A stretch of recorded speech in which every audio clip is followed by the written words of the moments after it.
Ok, bueno, eh, el camino del cuidado. Este es un podcast que explora la filosofía del cuidado y el cuidado del ser. En cada episodio nosotros hablaremos con expertos y personas inspiradoras sobre cómo cuidar de nosotros mismos, de los demás y de la naturaleza. También aprenderemos sobre diferentes prácticas de cuidado y exploraremos cómo el cuidado puede ser un camino para crear una sociedad más justa, más solidaria y compasiva también. Listo. Eh, por ejemplo, hoy exploraremos la filosofía de Mortari, una filósofa italiana contemporánea. Esta dice que cuidar es la forma más humana de hablar del mundo. Para ella el cuidado no es solo una acción, una técnica, sino una manera ética y afectiva de estar con los otros y es una actitud que reconoce la fragilidad y la interdependencia humana. Por eso, hoy traemos a un experto en este tema, que es el sacerdote Guillermo. Entonces, muy buenas tardes, sacerdote Guillermo, ¿cómo Muchas estás? gracias por esta invitación, Daniel, Andrés. Yo soy doctorado en filosofía, doctorado también, bueno, licenciado en filosofía de letras, estudios políticos, también en bioética y profesor desde hace 30 años de la Pontificia Universidad Javeriana. Me he acercado al cuidado a través de la filosofía, sobre todo de Martin Heidegger, Simone de Beauvoir, de Hannah Arendt. Bueno, hay muchos temas que coinciden y el cuidado fundamentalmente es una categoría ontológica que sugiere Martin Heidegger, muy utilizado por la filósofa italiana Moratti. Fíjense que en el fondo el cuidado tiene que ver con la preocupación por uno mismo. El cuidado tiene que ver con la responsabilidad de la misma persona. Cada quien tiene que hacerse desde sí mismo. Sí. Fundamentalmente el cuidado tiene una dimensión ética, pero también es el cuidado de la parte académica, espiritual, intelectual, afectiva. O sea, que abarca la totalidad del ser humano. Sí, Ah, listo. sí. Muchas gracias, señor Guillermo, por esa presentación y por esa también introducción a la teoría del cuidado, de la cual estaremos hablando. Vamos a tener el tiempo y la oportunidad de explorar mucho más estos temas. Antes de iniciar con nuestras preguntas propias, queríamos como preguntarte qué te motivó a hacer lo que haces y por qué te interesa tanto este tema pues, de la filosofía del cuidado. Bueno, yo trabajo desde la filosofía, los horizontes de los filósofos contemporáneos, entre ellos Heidegger, Nietzsche, Paul Ricoeur, y también de algunos teólogos, entre ellos Karl Rahner, filósofos y teólogos, y por mi área de estudios los he trabajado desde la antropología y desde la hermenéutica, desde la ética. El cuidado es esencialmente una categoría ontológica que describe Heidegger en la analítica del ser ahí y que lo retoma mucho precisamente algunos autores modernos del cuidado. Entonces tiene que ver con nuestra manera de ser, con nuestra estructura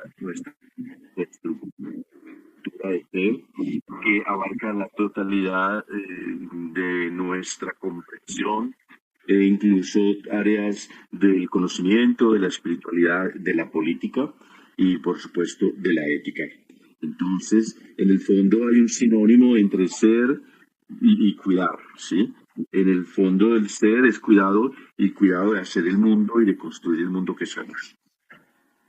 Ok. Sí, Entonces, sí, como correcto. que te interesa esa parte de construir el mundo y mejorarlo, ¿no? Sí, hay una categoría heideggeriana, porque Heidegger es el filósofo que está aquí detrás, que presenta desde la fenomenología el mundo de la vida. Y el mundo de la vida es el que construimos todos a diario, de acuerdo a lo que comprendemos. Entonces, ocuparnos del mundo de la vida es comprendernos, es habitar en griego ethos, moral, ¿cierto? Ethos viene también de morada. Entonces, ahí el cuidado es construir nuestra morada, nuestro ethos, nuestra ética y nuestra cultura, por supuesto, porque el mundo tiene que ver con hacer el mundo a nuestra medida y construirnos nosotros mismos, entendiéndonos en todo lo que somos, ¿verdad? Incluso en la política, porque la política es el cuidado de todos en el espacio común. Sí, correcto, maravilloso, señor Guillermo, Correcto. muchas gracias. Se menciona algo relacionado con el tema del trabajo colectivo, de la construcción de sociedades, y eso me lleva de pronto a la primera pregunta que le teníamos dispuesta para el día de hoy, y es la siguiente. Esta filósofa italiana de la que le comentábamos ahorita, la señora, bueno, la filósofa Mortari, define el cuidado como una forma de estar en el mundo, de compartir este espacio físico en el Sí. cual nos disponemos y nos desarrollamos todos los seres humanos. Y dice que esto también es una disposición hacia la vida y hacia la vida de los otros, hacia la propia y también la del prójimo. Entonces, desde su experiencia pastoral, religiosa, podríamos decirlo de esta manera, ¿usted cómo relaciona o cómo entiende el cuidado ciudadano teniendo en cuenta estas enseñanzas, estas preocupaciones bíblicas, religiosas? ¿Cómo entiende el cuidado colectivo cotidiano? Bueno, ahí hay dos cosas. Lo primero, lo cívico tiene que ver con la construcción de la ciudad, viene de la palabra latina ciudad, civitas, y de ahí viene ciudadano, que en griego lo llamamos polis. De ahí viene la política y la politeia. Entonces, todo se inscribe en el espacio común en el que participamos todos como interlocutores, en el que cada uno es igual, pero a la vez expresa su diferencia a través del diálogo y del logos. Entonces, en ese espacio de intercambio de logos, se pueden intercambiar también visiones y una de ellas es la visión espiritual. Los Ujú. seres humanos tenemos una dimensión espiritual y esa sería la segunda instancia. Todo ser humano, como dicen algunos pensadores, entre ellos Zambrano, somos precisamente seres de trascendencia. La palabra trascendencia quiere decir un proceso hacia utopías, hacia ideales, hacia horizontes últimos.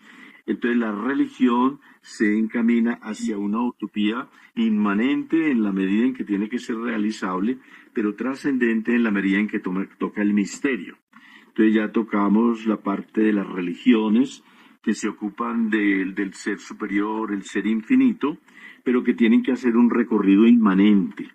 Inmanente quiere decir aquí y ahora, quiere decir en lo concreto, a través del rito, de las lecturas, de las celebraciones, pero hay una utopía que también se escapa, porque utopía es fuera de lugar, y hay un fuera de lugar que tiene la religión y que la política no tiene tanto. La política solo se basa en lo concreto y en los pactos de las personas. Entonces, desde el punto de vista sacerdotal, sí hay una manera de acercarse a un misterio a través del rito. Entonces, las personas que entran en ese camino de los ritos, ¿cómo decirlo? Se divinizan, ¿sí? Entonces hay un comportamiento ético de misericordia, de perdón, de cercanía. En este mundo están volviendo mucho los ritos y las religiones porque hay una tendencia política de abandono por la guerra que se está propiciando política y la geopolítica, todos armados desde misiles, desde los puños. Entonces yo creo que hay un momento religioso muy importante de cercanía a través del perdón y la misericordia, que es lo que trabaja la religión. Ok, recuerdo. Vale, muchas gracias. Tú mencionas una utopía, y entonces aquí me lleva a la siguiente pregunta, porque Mortari también dice que no es hacer por el otro, sino estar con el otro. Y pues yo creo que en esa utopía esta mención que dice Mortari queda bastante bien. Entonces, ¿tú cómo piensas que podemos vivir concretamente nuestra vida diaria con esta frase de Mortari? Bueno, ahí hay dos cosas. Primero, que la espiritualidad nunca es hacerle el camino al otro. Yo vengo Ujú. de una tradición jesuítica que insiste mucho en el acompañamiento y que la pedagogía, como es Mortari, plantea pedagógicamente que cada quien tiene que realizar su propio proceso y los grandes sabios siempre se han acompañado de grandes genialidades. Por ejemplo, Aristóteles acompañó precisamente a varios, entre ellos, fíjense, a toda esta pedagogía que llamaba él la pedagogía del caminar con otros, ¿sí? De lo peripatético. Peripatético quiere decir caminar con otros desde la acción. Entonces, en el fondo es lo que sucede a un artista que acompaña a otro, que va a sacar la genialidad que hay en la persona. Pero entonces cada quien tiene que hacer su propio esfuerzo. Pero el artista, el pedagogo, el pensador, el sabio, lo que hace es no caminar por el otro, sino propiciar el ambiente para que salga de allí esa genialidad que no ha podido desarrollarse. En el fondo, crear un ambiente, un medio ambiente, una ecología propicia, y esa es la pedagogía, para que la genialidad salga a relucir. Hay un criterio muy importante de Hannah Arendt, que es la natalidad, que consiste en que cada quien viene al mundo con una creatividad insospechada, porque nadie es igual a otro, y entonces el espacio público, el espacio de aparición, es el que va a permitir que cada quien ponga lo que trae de nuevo al mundo. Entonces la Sí. pedagogía consiste en que aflore ese espíritu que hay allí. Sí, sí, correcto. Y a mí me parece algo muy interesante hablando de todo este tema del cuidado, que nosotros, y ya lo mencionaba su merced Guillermo, desde esa natalidad, es decir, desde cuando llegamos al mundo, somos personas, somos individuos muy vulnerables, ¿no es cierto? Sí, así Cuando es. nosotros somos unos bebés, somos individuos súper, súper vulnerables, muy frágiles. Entonces, Mortari, esto es algo que menciona muy bien. Debemos entender nuestra propia fragilidad, nuestra propia vulnerabilidad, para después reconocer la del prójimo. Y esto es una idea que también se comparte mucho desde la religión, ¿no es verdad? Sí, la vulnerabilidad es nuestra condición mortal. Todos somos mortales por naturaleza, pero por el espíritu podemos saltar sobre nuestra propia sombra y podemos rescatar. El espíritu tiene un proceso de infinitización, de trascendencia, hemos dicho antes, de sentido. Y esa trascendencia, ese sentido, es el camino que se recorre en la creación de una cultura, de un rito o de una costumbre democrática de contar con nosotros. Entonces, sí somos finitos, pero a pesar de nuestra finitud, podemos saltar sobre nuestras propias sombras y hacer grandes creaciones. Hannah Arendt, que ya la citábamos, insiste mucho en la grandeza de espíritu de los griegos, en el heroísmo, ¿cierto? Los grandes héroes, entonces, se ocupan de mostrar esa infinitud para que otros se animen a abrir caminos nuevos. Desde la religión sí hay una dimensión que se llama la muerte, la fragilidad, Sí, el mal, ¿cierto? Y el pecado, que consisten en negar la humanidad. En el fondo es dañar la humanidad, ir en contra de ella misma, pero sí, no dejamos de ser finitos, fallamos en todo lo que hacemos y en todos los niveles, en el nivel del conocimiento, en el nivel de los afectos y en el nivel de las acciones prácticas, la política y la ética. La política es el espacio donde más fallas encontramos y el afecto también. En eso hay otro autor que se llama Paul Ricoeur, que habla de la antropología del conflicto y que somos incoincidentes con nosotros mismos. Hay una incoincidencia sí. y cada uno tiene que remediarla a través de símbolos, a través de creaciones, a través de procesos de cultura para asomarnos a ese infinito, aunque es inagotable, ¿verdad? O sea que por Sí. un lado somos finitos mortales, pero por otro lado nos infinitizamos con las creaciones artísticas, religiosas, políticas, culturales. Muy bello. Sí, sí, sí, muchas gracias. Sí, tiene razón en los puntos que menciona el señor Guillermo. Le encuentro mucha razón en lo que nos comparte sobre estos hermanos que se pelean eh, y no priorizan el cuidado al final en el seno de sus propios hogares. Nuestra autora Mortari llama esto una sabiduría práctica. Es decir, cuidar a otra persona se entiende también como una sabiduría práctica porque estamos implementando un saber y lo llevamos hacia acciones concretas. Entonces, a mí se me ocurre que de pronto desde la religión nosotros hablamos mucho de la oración que es este momento de intimidad, de conexión con Dios, ¿cierto? Y yo le quería Sí. preguntar, ¿usted cree que ¿usted cree que esta oración, esta intimidad, este contacto con Dios también se puede Sí. ver manifestado en el cuidado hacia la otra persona? Sí, precisamente hablábamos de que hay un resurgimiento de las cosas religiosas y un libro que acaba de salir en estos días de un filósofo coreano, discípulo de Heidegger, que se llama Jung Chun Han, acaba de publicar un libro sobre Dios y el primer capítulo lo llama La atención. ¿Qué es atención? Atención es escucha. Atención es salir de tanto activismo, de tanto ruido. Sí. Atención es una mirada atenta y tranquila y eso en el fondo tiene que ver con la oración y con la contemplación. La Ujú. contemplación en sentido aristotélico habla de teorein. Fíjate que la palabra teorein, inventada por Aristóteles, teo es Dios y teorein es precisamente una contemplación.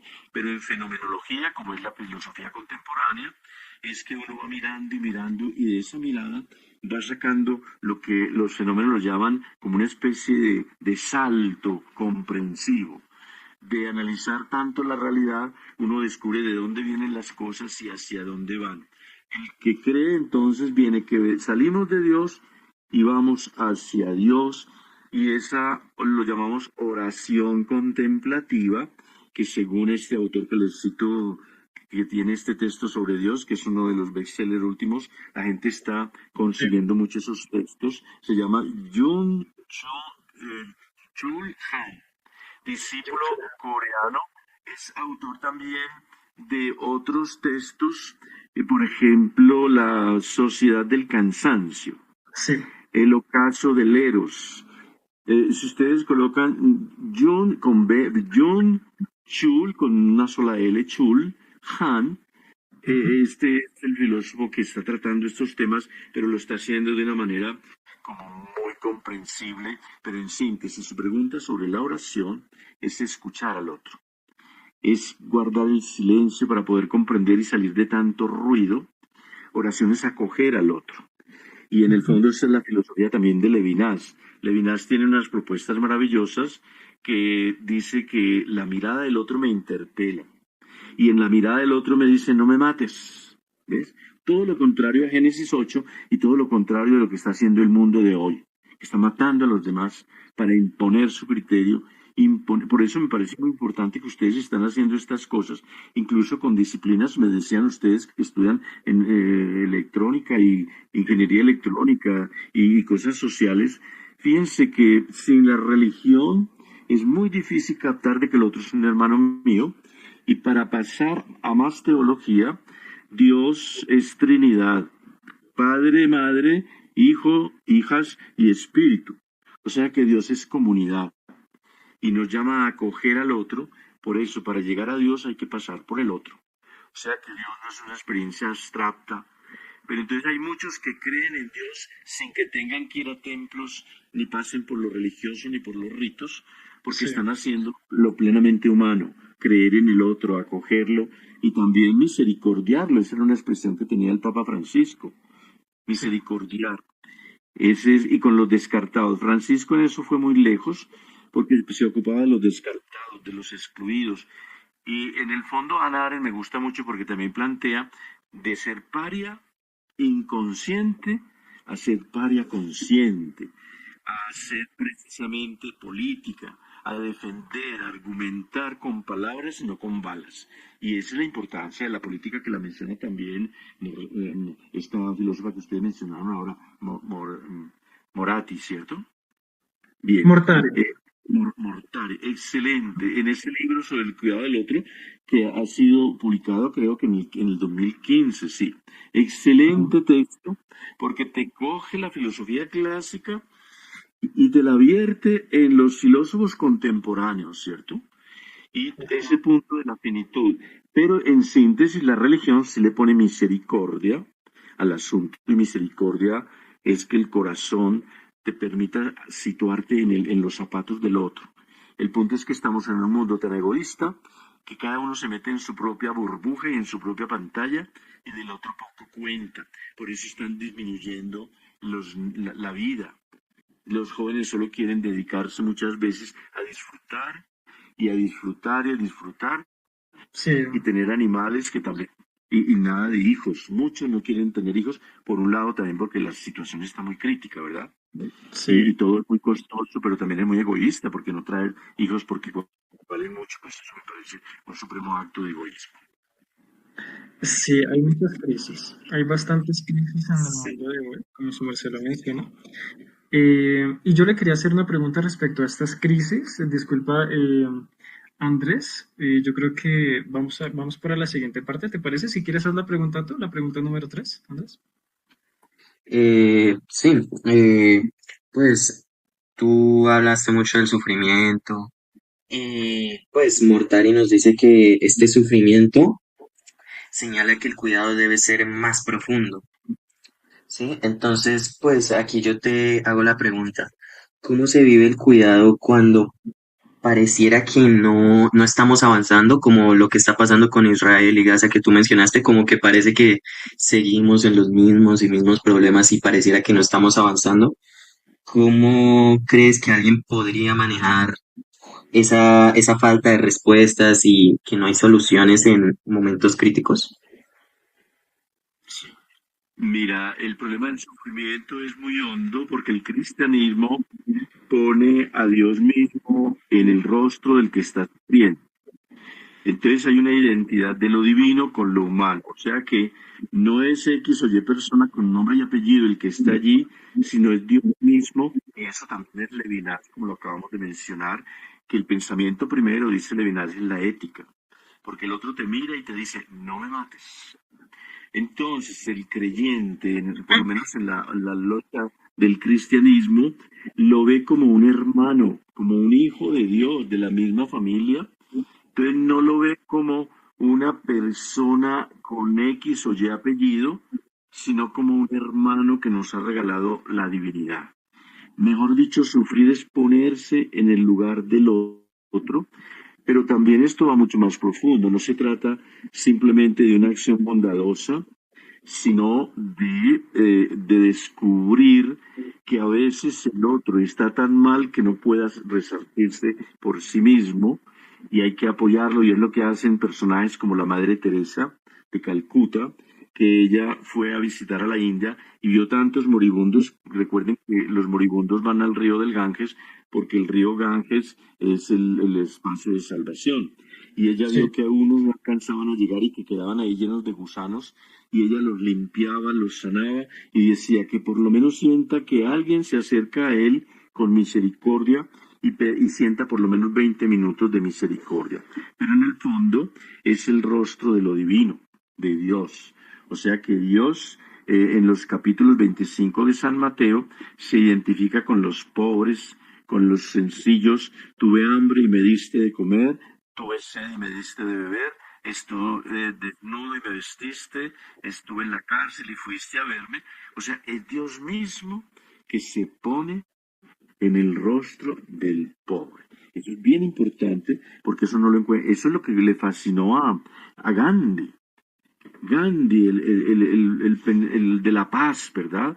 Que sí, todo se conquista desde la paz. Entonces, aquí hay un punto que no lo tiene ninguna ideología, porque simplemente un partido político, somos copartidarios, somos compañeros, en fin, de lucha, es una ideología, pero esto va más allá de una ideología y se inserta en una creencia. Y hay un texto que es maravilloso que se llama Fratelli Tutti, hermanos todos, lo hizo Francisco. Y en ese texto, Fratelli Tutti, es decir, todo lo que le pasa a uno de la familia nos pasa a todos. Por eso es una invitación a la solidaridad y también a la justicia, porque hay estructuras injustas que siguen haciendo el mal, y entonces hay que cuestionarlos, criticarlos, denunciarlos, y esa es la actitud del profeta. El profeta denuncia el mal que están haciendo incluso los grandes gobiernos y los grandes poderes, porque en el fondo la geopolítica de este momento es muy crítica, porque se nos está insinuando que la fuerza es la que manda. Y aquí se sí, nos está diciendo, por eso es maravilloso el estudio que ustedes están haciendo de estas filósofas, que lo que cuentan no es la fuerza, que hay otra fuerza que es el dolor, ser capaz de disminuirse hasta hacer crecer a otro. Y para no alargar el cuento, nuestros papás cuando son buenos, porque hay unos que abandonan a sus hijos, se sí, desviven por nosotros. sufren y ese sufrimiento se convierte en vida de los hijos. Es una maravilla. Eso no lo encuentras tú en ninguna ideología, eso es pura creencia. Entonces, el amor lleva un momento de dolor. Y el punto es que la sociedad está marcada por el tánatos y el eros. Y entonces nos parece que el eros, lo que te digo, el divertimento, la alegría. Hay unos versos que dicen, este es el amor, el amor que me divierte. Cuando estoy enamorado, yo no me acuerdo de la muerte. O sea que la muerte hay que cantarla, ¿verdad? Eso lo cantamos en la costa con acordeones y guitarras. El amor que me divierte cuando estoy en la parranda, no me acuerdo de la muerte. O sea que el mundo se convirtió en una parranda. Lo importante es vivir en parranda, incluso, pero después de las parrandas, como nos damos cuenta por las noticias, vienen los muertos. ¡Qué tristeza! Es verdad. ¿Qué inhumanidad en las que estamos? ¿Cómo es posible que ande en una parranda y en una fiesta de disfraces donde yo me disfrazo de diablo y salgo a perseguir al otro y lo asesino? ¿Quién soy yo para sacarle la vida al otro? Bueno, muchísimas gracias. Juan, yo creo que podríamos pasar a la parte La 4. cuarta. Sí, sí, Sí. sí. Sí, yo quería hablar ya de nuestra preguntita 4, porque nosotros hemos visto que, bueno, hay un factor de resistencia muy importante en el cuidado. Cuidar a mi compañero, a mi prójimo, es también resistir a todas estas fuerzas, energías de orden destructivo que gobiernan el mundo en el que estamos. Entonces, cuidar al otro es ya de por sí una acción de resistencia que se tiene que reconocer, que se tiene que legitimizar. Pero también hay otra parte y es el tema de la individualidad, ¿no? Digamos, ¿cómo yo puedo, esta sería la siguiente pregunta, señor sacerdote, cómo yo puedo asegurar también un cuidado hacia mí mismo cuando de pronto estoy muy enfocado en la otra edad, en el prójimo? Entonces, ¿qué pasa cuando de pronto me dejo a mí de lado? ¿Cómo podemos evitar eso? Si hay una tendencia al individuo, que es la del liberalismo, que trata sobre todo de conseguir al individuo como un absoluto y lo pone en un alfil, lo pone en una torre, el individuo autosuficiente, pero eso es un proceso de mercancía donde usted como individuo compra su carro, compra su apartamento, compra su terreno, compra y se olvida del otro y es lo que estamos viviendo, que en el fondo ya nadie quiere ni siquiera casarse ni tener hijos, en el fondo cada uno es cada uno, entonces es el individuo lo que cuenta, lo que han propuesto las filosofías, sobre todo los ingleses. Acuérdese de lo que dice Thomas Hobbes, el hombre es un lobo para el hombre. O sea que en el fondo estamos en una sociedad de confrontación, pero su pregunta es, ¿cómo hago yo para encargarme del otro y protestar, resistir? En el fondo, tenemos que resistir esta ideología del individualismo, porque mínimo para que nazcamos a este mundo necesita el concurso de dos personas, mínimo. Es el nosotros que hablan Martin Buber y los pensadores judíos. Entonces no es el individuo es una abstracción. Los seres humanos, porque utilizamos el lenguaje, otra vez Heidegger, somos seres con otro, Mitsein, ser con otro. O sea que eso es constitutivo de nuestra condición humana, entonces lo abstraemos, lo pensamos como si el individuo fuera una realidad y totalmente lo contrario. Entonces, cuando alguien está frente a otro y lo ama, dejan de ser los dos, uno y otro, y se convierten en uno solo, eso dice el Génesis. Dejará al padre y a la madre y se unirá a ella y los dos formarán una sola carne.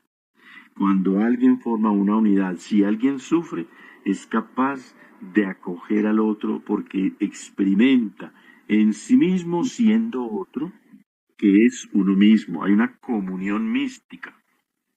Cuando dos personas se aman tanto, lo que le pasa a uno le pasa al otro.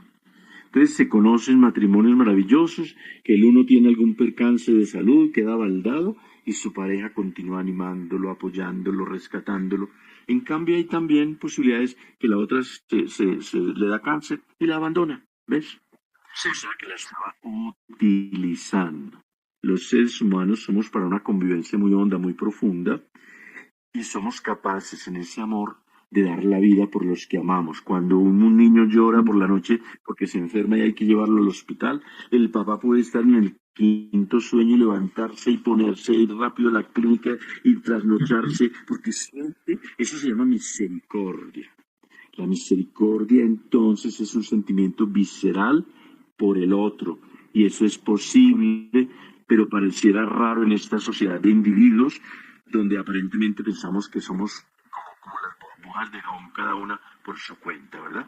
Los seres Sí. humanos nacimos entrelazados. Y hay una experiencia bellísima, Freud dice que hay un sentimiento oceánico cuando el niño está en el vientre materno, nadando en el líquido amniótico, siente una experiencia oceánica de abrazo con alguien. O sea que los seres humanos nacemos abrazados, y ese abrazo se convierte en paradigma de toda relación. Los amigos se quieren juntar, los esposos quieren intimar, los que se quieren estar unidos en una... ¿Ves? Y ese paradigma viene de nuestra condición humana del nacimiento, lo dice Freud. ¿Ves? En síntesis, qué buena esa autora que están ustedes trabajando, me fascinan sus discursos que tiene sobre la misericordia, incluso muy bíblicos. Ella cita varias veces la Biblia, pero tiene una cultura general extraordinaria, porque fíjense, se dieron cuenta en ese texto que escribió en el 15, la filosofía del cuidado. Qué maravilla la manera como expresa los clásicos, que Platón, que Aristóteles, que Simplicio, Sí. que... Excelente. Y sí, ciertamente, conclusión, los seres humanos vivimos los unos para los otros. Hay un nosotros, y lo que le pasa a uno le pasa a todos. Miren cómo tenemos la tierra, porque no nos la cuidan. Es la casa de todos, y mire cómo la estamos llevando al traste, y lo mismo va a pasar con la humanidad.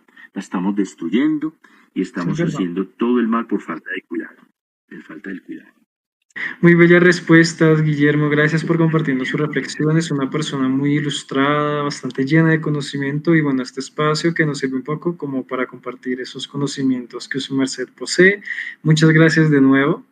Y yo creo que ya vamos a ir dando cierre al capítulo de hoy. Entonces, muchas gracias también a los que nos escuchan. Y bueno, esperamos que si el efecto de este podcast, de este diálogo, sea inspirar al cuidar, inspirar a dejar de lado la violencia y preocuparnos verdaderamente por el otro, porque es una manera de resistir y de sobrevivir. ¿Te gustaría Muy dar bien. la conclusión, Andrés? No, pues por parte de nosotros, el cuidado cotidiano, así como lo hemos estado viendo, es un camino de encuentro, de compasión y de fe, que cuidar es también una práctica espiritual como mortal, que cuando acompañamos y escuchamos y sostenemos, como nos dijo el Guillermo, podremos hacer visible como el amor y de cierto modo, la misericordia con la que debería todo mundo tener. Y finalmente también aprendimos que el cuidado comienza por nosotros mismos y que se extiende hacia los demás, no solo dentro de uno propio, también haciendo una red para que se extienda por todo el mundo y así mantener viva la existencia de este cuidado con los bonitos gestos que podemos hacer entre todos. Y ya sin más revuelo, muchas gracias por haber escuchado el podcast, por tu participación, Guillermo. Y nada, si te gustó el episodio, querido oyente, espero te guste y le des like y te suscribas a nuestro canal. Gracias.